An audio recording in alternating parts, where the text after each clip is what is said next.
Welcome back, students. Let's discuss some important questions and answers based on Ampere's circuital law. तो बच्चों हम 12th class के portion से exercise कर रहे थे और हमने एम्पियर सर्किटल लॉ पढ़ा जो कि होता है integration of B dot D L equal to mu zero times आई।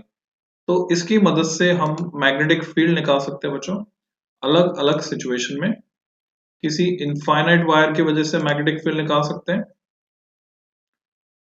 उसके आसपास किसी पॉइंट पर सोलेनोइड की वजह से और टॉरॉइड की वजह से। So Ampere's law enables an easy evolution of the magnetic field, much the same way Gauss's law helps in determination of the electric field। बिल्कुल वैसे ही। तो बहुत सारी सिमेट्री इसमें अवेलेबल है। We also note that Ampere's circuital law holds for steady currents which do not fluctuate with time. The following example will help us understand what is meant by the term enclosed current. तो enclosed current को भी हमने previous lectures में समझा था कैसे calculate करते हैं। तो the most important example from NCERT is example 4.8। तो इसको हमें समझ के चलना है। तो फिगर 4.15 यानी इस फिगर की बात कर रहे हैं, shows A long straight wire of a circular cross section जिसकी रेडियस है स्मॉल ए, वायर के itself, carrying steady current I. इसमें आई करंट फ्लो हो रहा है। The current I is uniformly distributed across this cross section.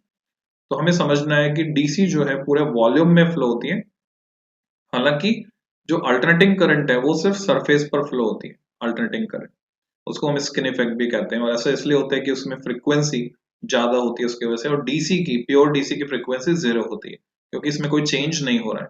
Frequency उसी की हो सकती है जो चेंज हो रहा हो। सो स्टेडी करंट आई उसमें फ्लो हो रही है पूरे वॉल्यूम में। The current I is uniformly distributed across this cross section. अगर हम इसका क्रॉस सेक्शन कंसिडर करें तो उसमें यूनिफॉर्मली डिस्ट्रीब्यूटेड है। Calculate the magnetic field in the region r less than a, यानी इसके अंदर अगर हम चले जाएं, and r greater than a यानी बाहर चले जाएं, तो वहां पर हमें मैग्नेटिक फील्ड निकालना है। सरफेस पर भी आपसे पूछा जा सकता है। तो let's do this exercise.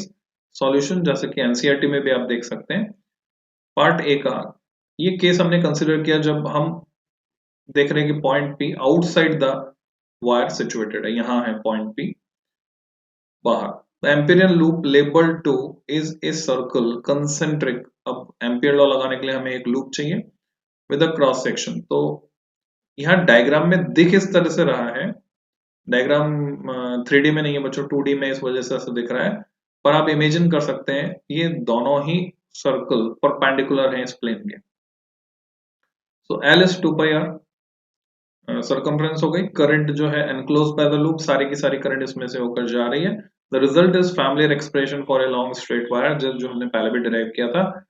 b into 2 pi are यानी इंटीग्रेशन ऑफ dl की जगह आएगा 2 पाई आर, dl सारे एलिमेंट हमने जोड़ दिए, is mu zero I. So b becomes mu zero I upon 2 pi R और b proportional 1 upon r where r is greater than a।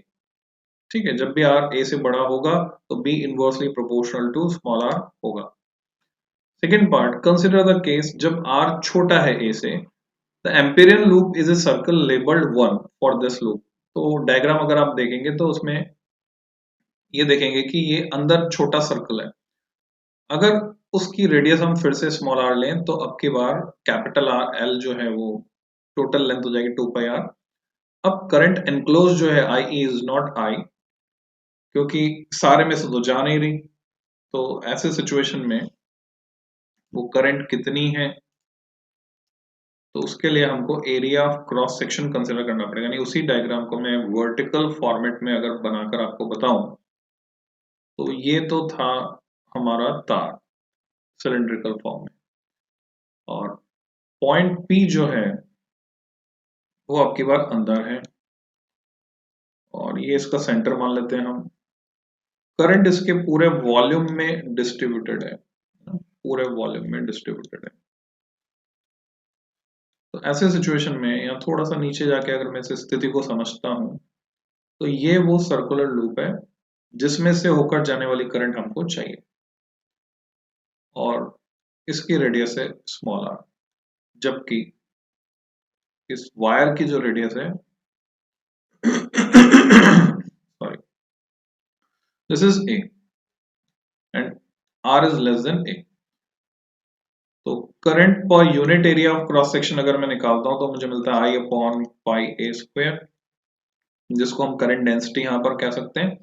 तो आर रेडियस में से इसमें से होकर कितनी करंट जा रही होगी वो होगी बच्चों, इसको जब पाई आर स्क्वायर से मल्टीप्लाई कर दो तो वही हमको यहाँ पर मिल रहा है, I into pi r square upon pi A square, pi pi cut गया तो बाकी बचा I r square upon a square.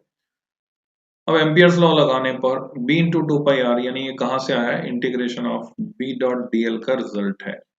सबसे पहले तो डॉट प्रोडक्ट ओपन करना होता है, तो dl और b दोनों सेम डायरेक्शन में आने से cos 0 1 हो जाता है, इसलिए b into two pi R बन गया और ये इसके बराबर होगा। और यहाँ से एक्सप्रेशन मिलता है mu 0 i upon two pi A square into R. तो वेरिएबल क्या है बच्चों, यहाँ पर वेरिएबल है स्मॉल आर, बाकी सब तो कांस्टेंट है, तो हमने लिखा b प्रोपोर्शनल आर। तो जब तक हम अंदर हैं इस वायर के तब तक b प्रोपोर्शनल r, ये ठीक वैसे जैसे अब ग्रेविटेशन चैप्टर भी साइमल्टेनियसली 11th क्लास के लिए मैं पढ़ा रहा हूँ, उस पे अवेलेबल है वीडियो लेक्चर, तो वहां देखेंगे g का वेरिएशन लास्ट लेक्चर में मैंने डिस्कस किया था, तो स्मॉल g का जो वेरिएशन है वो भी सिमिलर है जैसे यहाँ पर आप देखेंगे। नेक्स्ट इज ये ग्राफ प्लॉट किया हमने, डिस्टेंस r के साथ b का वेरिएशन, तो inside the wire b is proportional to r, outside the wire b is inversely proportional to r। Figure shows a plot of the magnitude of B with distance r from the center of the wire. The direction of the field is tangential to the respective circular loop. अच्छा, इसकी symmetry electrostatics में जाकर मिलाएंगे तो कैसे मिलेगी, वहां पर आपने देखा था इनफाइनाइट लाइन चार्ज की वजह से होता 2k लैम्डा बाय r, वहां पर भी इनवर्सली प्रोपोर्शनल टू r होता था, तो वैसा ही यहाँ इस रीजन में है। And given by the right hand rule direction के लिए हमने बात की, described earlier in this section. This example possesses the required symmetry so that Ampere's law can be applied readily. तो ये जरूरी शर्त है, एम्पियर्स लॉ लगाने के लिए हमें सिमेट्री उसमें देखनी पड़ेगी, चेक करनी होगी। अब सिमेट्रिकल क्वेश्चन, बिल्कुल एनालॉगस क्वेश्चन इलेक्ट्रोस्टैटिक्स में था, जिसको आप दोबारा से अटेम्प्ट अगर करते हैं एग्जांपल 1.13 को, तो काफी अच्छी अंडरस्टैंडिंग आपकी इस कंसेप्ट की बन जाएगी। वो क्वेश्चन था early model of an atom considered it to have a positively charge point nucleus of charge Ze। तो ये है न्यूक्लियस यहाँ पर जैसा हम देख पा रहे हैं, और इसमें जो चार्ज है इस न्यूक्लियस के अंदर वो प्लस कितना है Ze। अगर इसका एटॉमिक नंबर Z है तो इतने प्रोटॉन यहाँ पर हैं, surrounded by a uniform density of negative charge up to radius r, radius r तक uniform density of negative charge. आपको प्लम पुडिंग मॉडल जैसा कुछ याद आ रहा हो तो उससे डिफरेंट है ये, मतलब यहाँ पूरे में नेगेटिव चार्ज यूनिफॉर्मली डिस्ट्रीब्यूटेड है, ना तो प्लम पुडिंग मॉडल से मैच करता है ना ही ये रदरफोर्ड के मॉडल से मैच करता है। रदरफोर्ड ने बोला इलेक्ट्रॉन चक्कर लगा रहे हैं, यहाँ ऐसा कुछ नहीं है। The atom as a whole is neutral, ये बात सही है, ये दोनों मॉडल से मैच करता है ये statement. atom as a whole is neutral. For this model, what is the electric field at a distance small r from the nucleus? अब वो स्मॉल r यहाँ बाहर भी हो सकता है पॉइंट p, और उसको हम अंदर भी ले सकते हैं। तो आप देख रहे हैं दो सिचुएशन है यहाँ पर, this situation is also at distance small r and this situation is also at distance small r. ये बाहर है और ये अंदर है। अगर ये बाहर है तो जो गॉसियन सरफेस हम लेंगे उस गॉसियन सरफेस के अंदर कंटेंट नेट चार्ज कितना होगा, तो बोले atom as a whole neutral है तो नेट चार्ज जीरो होगा, नेट चार्ज जीरो होगा तो आप देख सकते हैं, अंदाजा लगा सकते हैं यहाँ इलेक्ट्रिक फील्ड कितना होना चाहिए, वही पता करना है हमको इलेक्ट्रिक फील्ड। और अगर हम बात करें इस अंदर वाले पॉइंट की, तो इस गॉसियन सरफेस को लेना होगा इस तरह से पासिंग थ्रू दिस पॉइंट, तो इसके अंदर जो है पॉजिटिव चार्ज तो सारा का सारा आ गया Ze के बराबर, पर नेगेटिव चार्ज सिर्फ उतना ही आया जितना कि रेडियस स्मॉल r में है। अब क्योंकि ये स्फीयर है, सर्कल नहीं है, तो यहाँ एरिया ऑफ क्रॉस सेक्शन नहीं आएगा, वॉल्यूम आएगा। तो वॉल्यूम चार्ज डेंसिटी को हम दिखाते हैं बच्चों रॉ से, तो वॉल्यूम चार्ज डेंसिटी रॉ कितनी बन गई यहाँ पर, अगर इस नेगेटिवली चार्ज स्फीयर की बात करें तो वॉल्यूम चार्ज डेंसिटी बन गई, टोटल चार्ज है Ze नेगेटिव में divided by volume of the sphere यानी 4/3 पाई कैपिटल आर क्यूब। तो नेगेटिव चार्ज कितना होगा इस एनक्लोज स्फीयर में? इस एनक्लोज स्फीयर में होगा वॉल्यूम चार्ज डेंसिटी यानी चार्ज पर यूनिट वॉल्यूम। ये माइनस यहां पर है तो ये किस लिए है वो आपको पता होना चाहिए। Multiplied by volume of this sphere which is 4/3 पाई, ये सब कट जाएगा यहाँ पे। और अब ये जो रेडियस है ये आई स्मॉल आर क्यूब, क्योंकि इस स्फीयर की रेडियस है स्मॉल आर। तो इस कॉन्टेक्स्ट में इसका सॉल्यूशन हम समझते हैं यहाँ पे। ओके, सॉल्यूशन आप एनसीईआरटी में देख लें। मैंने हिंट तो आपको पूरा दे ही दिया है, सॉल्यूशन मैंने यहाँ पे नहीं शो किया है। तो इसको लिंक करेंगे प्रीवियस क्वेश्चन से, बस वहां पर यूनिट एरिया था, यहाँ पर यूनिट वॉल्यूम है, बाकी सब कुछ आइडेंटिकल है, सेम है। ग्राफ भी प्लॉट कर सकते हैं आप चाहें तो। So you must do this exercise for better understanding. Next question पे चलते हैं बच्चों। दो स्ट्रेट लॉन्ग कंडक्टर हैं AOB COD, AOB straight, COD straight, perpendicular to each other and carry currents I1 and I2। इनमें करंट I1 और I2 है respectively. This is I1 and this is I2। The magnitude of the magnetic induction, magnetic induction आपको समझना है बच्चों।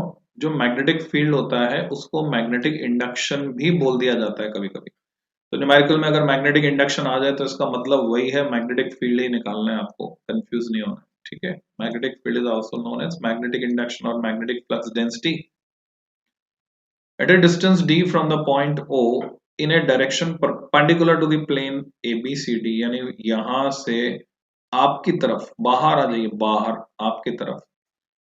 तो वो यहाँ नहीं दिखाया, अगर उस एक्सिस को मैं दिखाना चाहूं तो फिर मुझे एक्स वाई जेड यहाँ पर प्लेन में दिखाने होंगे, 2D में 3D को दिखाना।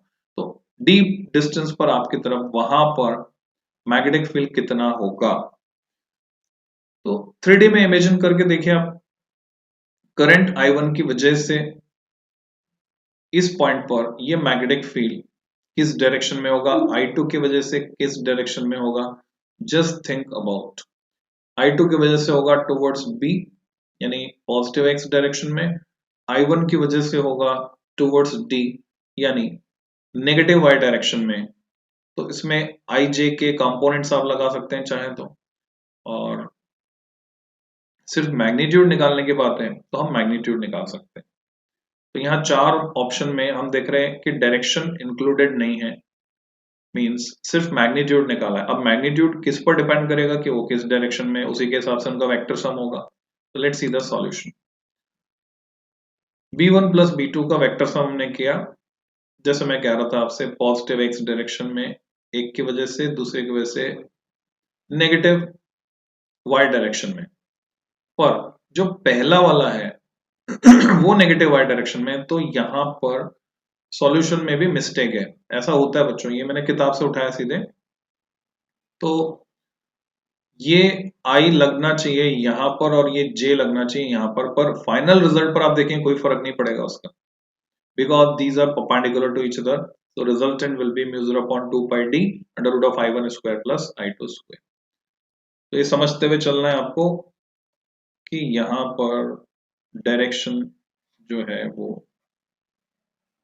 इस सॉल्यूशन में उल्टी है, तो डायरेक्शन को समझते हुए चलना है। पर इस डायग्राम के हिसाब से सीधी है। तो कौन से डायग्राम के हिसाब से उल्टी? इस डायग्राम में क्या I1 को इधर लिया है, प्रीवियस इधर जाए हम तो I1 इधर है, समझ लीजिए। क्यों लिया है इधर? क्योंकि AOB पहले है, COD बाद में है, तो AOB में करंट है I1। तो रेस्पेक्टिव वर्ड पे अगर हम जाएं तो this is I1, this is I2। तो आप समझ गए होंगे मैं क्या कहना चाहता हूं, यहाँ उल्टा हो गया। तो इस डायग्राम के हिसाब से तो सही है जो लिखा था, पर जो हमने पहले डायग्राम प्रेडिक्ट किया था उसके हिसाब से उल्टा है, और उससे फाइनल आंसर पे कोई फर्क नहीं पड़ रहा है। Next, the number of turns per unit length. ये बहुत ही इंपॉर्टेंट डेटा है बच्चों, number of turns per unit length, क्योंकि यही हमारे काम आता है, जिसको हम स्मॉल एन से दिखाते हैं। किसके लिए? सॉलोनॉइड के लिए भी, टॉरॉइड के लिए भी। Of a long solenoid is 10, तो स्मॉल एन आपको दिया हुआ है। If it's average radius is 5 centimetre, average क्यों बोला, क्योंकि जब टर्न पे टर्न लपेटते जाते हैं हम तो थिकनेस आ जाती है उसमें, इसलिए average. And it carries A current of 10 ampere. इसी को अगर मैं एडवांस का क्वेश्चन बनाना चाहूं तो अलग अलग लेयर्स में अलग अलग number of turns pyramid shape में भी लपेट सकता हूं मैं, तो सोच के देखना उसके बारे में, तो कैलकुलस लगानी पड़ जाएगी। करंट है 10 ampere, then the ratio of flux densities, flux देखो नाम अलग हो गया, flux densities means again it is the magnetic field itself. Magnetic flux density को मैग्नेटिक फील्ड भी कहते हैं, इलेक्ट्रिक फ्लक्स डेंसिटी को इलेक्ट्रिक फील्ड भी कहते हैं, ये अवेयरनेस आपको होनी चाहिए। Obtain at the centre and at the end on the axis will be. क्या आपको लगता है कुछ कैलकुलेशन करने की जरूरत है आपको? Eight the centre and at the end on the axis, तो जिन बच्चों को क्लिक कर गया आंसर वो देख लीजिए, तो आई थिंक कुछ भी कैलकुलेट करने की जरूरत नहीं है। डेटा जो है वो सब डमी डेटा है, इसमें ऐसा होता है कई क्वेश्चन में। हम जानते हैं कि सेंटर पर जो मैग्नेटिक फील्ड होता है उसका आधा रह जाता है किनारों पर, because of the fringing effect, fringing of the field lines दूर दूर होने की वजह से। या उसको एक और लॉजिक से भी हम समझ सकते हैं, वो दूसरा लॉजिक क्या है बच्चों, ये अगर सोलेनॉइड है, किसी भी चीज को कई लॉजिक से समझा जा सकता है। सेंटर पर मैग्नेटिक फील्ड यूनिफॉर्म है, इक्विडिस्टेंट पैरेलल लाइंस, तो सेंटर पर मैग्नेटिक फील्ड कितना है, वो है म्यू 0 n I। क्यों? क्योंकि इधर वाले टर्न की वजह से भी है और आगे वाले टर्न की वजह से भी है, सेंटर पर दोनों का कंबाइंड इफेक्ट आ रहा है। जो हमने हेल्महोल्ट्ज अरेंजमेंट ऑफ कॉइल पढ़ा था उसके कॉन्टेक्स्ट में, उसके रेफरेंस में इसको समझ कर देखें। पर जब हम किनारे पे आ जाते हैं बच्चों एट द एंड, तो टर्न सिर्फ एक तरफ है, दूसरी तरफ टर्न वहां पर नहीं है। तो दूसरी तरफ टर्न नहीं है तो सिर्फ एक तरफ वाले टर्न की वजह से मैग्नेटिक फील्ड होगा, दूसरी तरफ वाले की वजह से नहीं होगा। नहीं होगा तो मैग्नेटिक फील्ड कितना होगा, सिर्फ आधा होगा। That's why this answer is 2:1।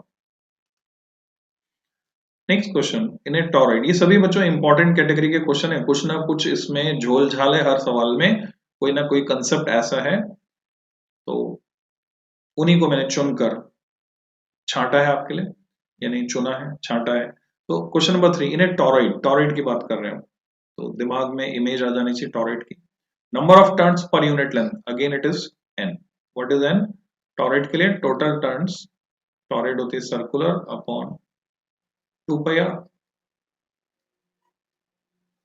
And current through it is 1/4 pi ampere, इतनी करंट है। The magnetic field produced inside, अब देखिए यहां से यूनिट भी मिल गए हमको, मैग्नेटिक फील्ड को वेबर पर मीटर स्क्वायर में भी नापते हैं, वेबर में मैग्नेटिक फ्लक्स को नापते हैं। तो थ्योरी को हम न्यूमेरिकल से भी समझ सकते हैं, न्यूमेरिकल में जो डेटा दिया होता है उससे भी हम थ्योरी रिवाइज कर सकते हैं। तो मैग्नेटिक फील्ड कितना होगा, तो फॉर्मूला हमें पता है, B equal to mu 0 n I, लगाइए और कैलकुलेट कीजिए बच्चों, यू कैन कैलकुलेट इट, और जो आपका आंसर आ रहा है वो फिर मैच करा लीजिए। स्ट्रेट फॉरवर्ड क्वेश्चन है, फॉर्मूला बेस्ड न्यूमेरिकल। तो n is 1000, I is 1/4 pi ampere, mu 0 n I, इसमें वैल्यू डाली हमने, म्यू 0 इज 4 pi into 10⁻⁻7 होता है n and I, so what do we get, 10⁻⁴ Tesla। Question number 4, B1, B2 and B3 are the magnetic field due to I1, I2 and I3। I1 है बाहर की तरफ, dot बता रहा है, I2 है अंदर की तरफ जा रही करंट, स्ट्रेट वायर है, ये इमेजिन कर सकते हैं आप, I3 है बाहर की तरफ। Then in ampere circuital law, integration of B dot dl equal to mu 0 I, B is, तो B कितना होगा यहाँ पर। अब इस लूप के रेफरेंस में हम बात कर रहे हैं, तो लूप के रेफरेंस में बात कर रहे हैं बच्चों, तो आप समझ सकते हैं ये करंट है बाहर, तो ये करंट बाहर है, इसका कोई इम्पैक्ट इस पे नहीं आएगा। ठीक वैसे जैसे गॉस लॉ में जो चार्ज बाहर होता था उसके फ्लक्स का कोई कंट्रीब्यूशन नहीं होता था, क्योंकि जितनी लाइंस उसकी वजह से बाहर जाती थी उतनी अंदर जाती थी, तो नेट फ्लक्स जीरो होता था। तो सिर्फ इन दोनों का ही कंट्रीब्यूशन होने वाला है।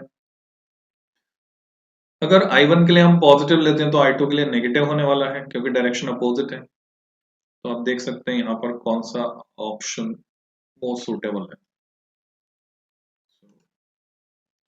करेक्ट आंसर यहाँ पर दिया हुआ है 2। तो क्या हमें रिकंसिडर करने की जरूरत है जो हमने सोचा उसके हिसाब से? So just again think about it. If B1, B2, B3 are the magnetic field, ये तीन मैग्नेटिक फील्ड हैं, तो बच्चों मैग्नेटिक फील्ड इसका भी एसोसिएटेड तो है। अब ये और बात है कि इसकी वजह से ये वायर है, इसकी वजह से जितनी लाइंस लाइंस अगर मैं बनाऊं इसके चारों तरफ इस तरह से होगी मैग्नेटिक फील्ड लाइंस, तो जितनी एंटर करेगी उतनी एग्जिट करेगी, जितनी भी लाइंस एंटर करेगी उतनी एग्जिट करेगी।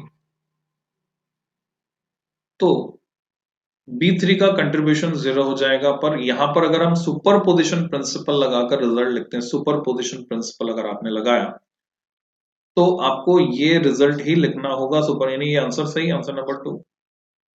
तो ये क्वेश्चन मैंने इसीलिए डिस्कस किया क्योंकि ज्यादातर लोग, जैसे मैंने भी शुरू में क्या बोला आपको कि ये आ गया आंसर हमारे पास, बट हमें बेस्ट ऑप्शन चूज करना है। तो जब हमारे पास ये ऑप्शन अवेलेबल है तो हम ऑप्शन नंबर 2 चूज करेंगे।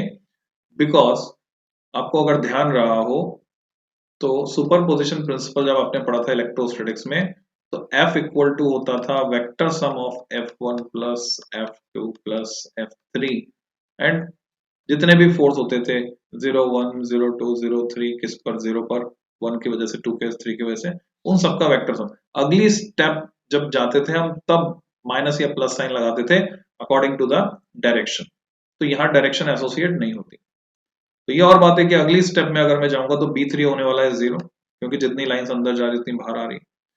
B1 होने वाला है पॉजिटिव, तो B2 होने वाला है नेगेटिव। तो इसकी अगली स्टेप ये आएगी जिसमें वेक्टर हट जाएगा बच्चों, यहाँ सिंबल, डायरेक्शन एसोसिएट हो जाएगी, और वो डायरेक्शन क्या होगी, वो डायरेक्शन होगी डॉट।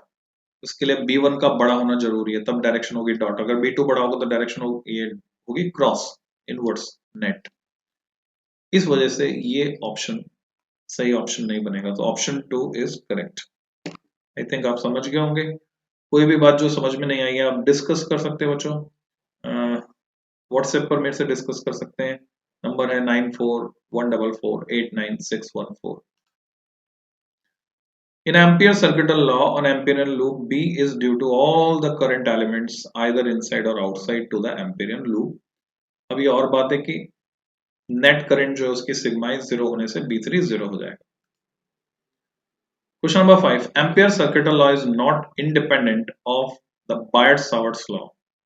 असर्शन रीजन टाइप है बच्चों, आपको पता हो तो लगभग हर जगह आपको ये इस तरह के क्वेश्चन मिल सकते हैं, सीबीएसई ने भी जोड़ दिए हैं।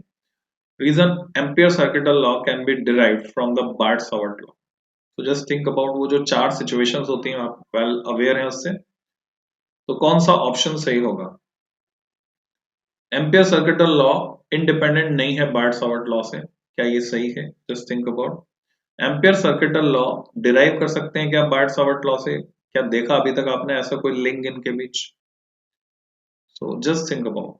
ये और बात है कि हम जैसे इलेक्ट्रोस्टैटिक्स की बात करें तो Gauss law is equivalent to superposition principle plus Coulomb's law.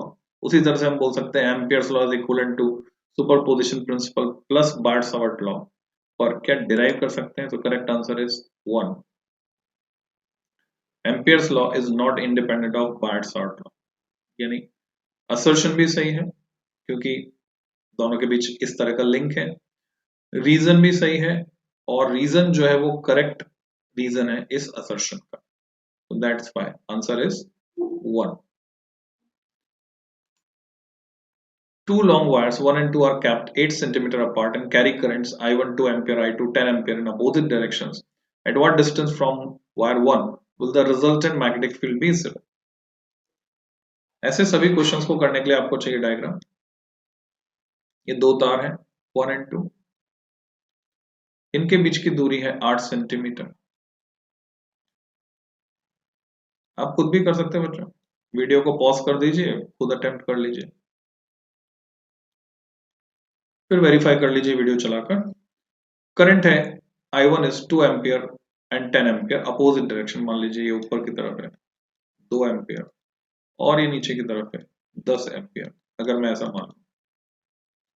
At what distance from wire one से कितनी दूरी पर रिजल्टेंट मैग्नेटिक फील्ड जीरो होगा। अगर मैं बीच में कोई पॉइंट लेता हूं तो वायर वन की वजह से मैग्नेटिक फील्ड होगा अंदर की तरफ और वायर टू की वजह से भी मैग्नेटिक फील्ड होगा अंदर की तरफ, तो यहाँ तो कैंसलेशन बीच में तो कहीं नहीं होने वाला। अब इसकी करंट ज्यादा है, इसकी करंट कम है, लॉजिकली सोचते हुए देखिए 10 एम्पियर वाली करंट के पास में मैग्नेटिक फील्ड स्ट्रांग रहेगा, तो इस साइड भी कहीं पर जीरो होने वाला नहीं है क्योंकि डिस्टेंस इससे कम रहेगी 10 एम्पियर, तो इसी साइड में अगर हमें जाना पड़ेगा यानी वायर वन के लेफ्ट में, तो यहाँ कोई ऐसा पॉइंट मिलेगा जहां पर 10 एम्पियर की वजह से जो मैग्नेटिक फील्ड होगा वो होगा इनवर्ड्स, और 2 एम्पियर की वजह से मैग्नेटिक फील्ड होगा आउटवर्ड्स, और दोनों बराबर होकर कैंसिल हो जाएंगे। तो वो दूरी हमको निकालनी है कैलकुलेट करके। तो जिसको हिंट चाहिए था हिंट मिल चुका है, सॉल्व करके देखो बच्चों। ये रहा सॉल्यूशन। I1 I2 माना कि वो x दूरी पर है, since the currents are in opposite direction resultant magnetic field cannot be zero at any point between the wires, और right of wire 2 वहां पर भी जीरो नहीं होगा, it can be zero at a point to the left of wire। उसका logic मैंने आपको बता दिया कि करंट जो कम है उसके पास जो ज्यादा है उससे दूर। To the right of wire 2 let the magnetic field be zero at point P at distance x from wire 1। the magnetic field at P due to wire 1 is, हमने फॉर्मूला लगाया mu 0 I upon 2 pi r, तो mu 0 I1 upon 2 pi x direct towards the reader यानी बाहर की तरफ, और wire 2 की वजह से mu 0 I2 upon 2 pi d plus x ये डिस्टेंस हो गई directed away from the reader यानी अंदर की तरफ। The resultant magnetic field will be zero अगर B1 B2 दोनों बराबर हो जाए, तो हमने दोनों को इक्वेट किया, इक्वेट करके यहाँ से कैलकुलेट करके हमने x निकाला हुआ था 2 सेंटीमीटर, तो 2 सेंटीमीटर पर ऐसा होगा कि ये मैग्नेटिक फील्ड हो जाएगा जीरो। तो आई think you have enjoyed the questions. तो एक और सवाल हम देख लेते हैं, ये रेसिनिकलिटी से मैंने लिया है। The figure here shows 3 equal currents I, 2 parallel and 1 anti parallel. I and I same direction में और ये I नीचे जा रही, एंड 4 एम्पेरियन लूप्स, ये अलग अलग लूप हैं A B C and D। Rank the loops according to the magnetic field magnitude of integration of B dot ds along each greatest first। सबसे ज्यादा किसके अक्रॉस होगा, उससे कम उससे कम उससे कम, ठीक है। तो डिसेंडिंग ऑर्डर में आपको जमाना है, ग्रेटेस्ट फर्स्ट डिसेंडिंग ऑर्डर में अरेंज करना। So just do this exercise yourself, और फिर अगर मैं सॉल्यूशन डिस्कस करता हूं बच्चों, ये तो अगला सवाल आ गया। इसका सॉल्यूशन सिंपली आप समझ सकते हैं कि लूप ए के लिए अगर मैं लिखता हूं तो कितनी करंट आएगी ना, बाकी सब हम छोड़ देते हैं किसमें, integration of B dot ds लिख लो, dl लिख लो, doesn't matter, is mu 0 times sigma I. तो सीधा सा कंसेप्ट है, जिसके लिए सिग्मा आई सबसे ज्यादा होगा उसको सबसे पहले लिखना है। तो लूप ए के लिए सिग्मा आई कितना है, लूप ए के लिए सिग्मा आई है आई प्लस आई माइनस आई, नीचे जा रहा है ना, तो आई है। लूप बी के लिए सिग्मा आई कितना है, लूप बी के लिए देखें, क्या लूप ए और बी में कुछ डिफरेंस दिख रहा है। सो लेट्स सी, डायग्राम बनाने के तरीके से आपको डिफरेंस समझ में आएगा बच्चों। Just see the diagram carefully, इसलिए शामिल किया मैंने question. See the diagram carefully, देखिए यहां कट है, यहां कट है, यहां कट है,